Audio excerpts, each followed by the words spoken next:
జాతీయ గ్రామీణ ఉపాధి హామీ పనుల్లో మనకి 4 రకాల ప్రాజెక్టులు ఉన్నాయి. 4 కేటగిరీలుగా విభజించి 222 పనులు అనేది మన ఎన్ఆర్జీఎస్ లో చేర్చడం జరిగింది. ఆ పనుల్లో ఏ పనులు మనం చేసుకుంటే బాగుంటుంది అనేది మనం ఇక్కడ గ్రామాన్ని ఉద్దేశించి చేయాలనే ఉద్దేశంతో ఇక్కడ పిఆర్ఎం మ్యాప్ వేయడం జరిగింది. అంటే ఇందులో కాలువలు, అలాగే ఎస్టాబ్లిష్మెంట్స్, అలాగే మనకి పారం ఫండ్ పనులకు సంబంధించి కూడా ఉన్నాయి. అవి కాకుండా మన గ్రామంలో డ్రైనేజ్ వ్యవస్థ అనేది సక్రమంగా లేనందువల్ల అక్కడ మనకి సోపు పెట్టి చేసుకోవడానికి కూడా అవకాశం ఉంది. అంటే అలాంటి పనులు ఏవైతే ఉన్నాయో అవి మనం గుర్తించుకుని గ్రామ సభలో మనము తీర్మానం చేసుకుని ఆ పనులు చేయడం ద్వారా మనకి ఎక్కువ మ్యాండేట్స్ వెళ్తే తద్వారా ప్రతి ఒక్కరికి కూడా 100 రోజులు పని కల్పించడానికి ఆస్కారం ఉంటుంది. కాబట్టి ఈ రోజు ఈ మ్యాప్ అనేది వేయడం జరిగింది. ఈ పంటకాల పూడితిద్దు పనులు, ఈ పారం పనులు కాకుండా రైతులకి ఎవరైనా సరే పశువులు ఉంటే కనుక గడ్డి పెంచుకోవడానికి అవకాశం ఉంది.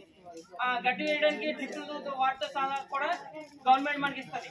అలాగే మొక్కలు పెంచుకోవడానికి హార్టికల్చర్ లో భాగంగా మొక్కలు వేసుకుంటే కనుక ఒక ఎకరానికి మొక్క రకాన్ని బట్టి 70 మొక్కల నుంచి 90 మొక్కల వరకు కూడా మనకి ఇవ్వడం జరుగుతుంది. 3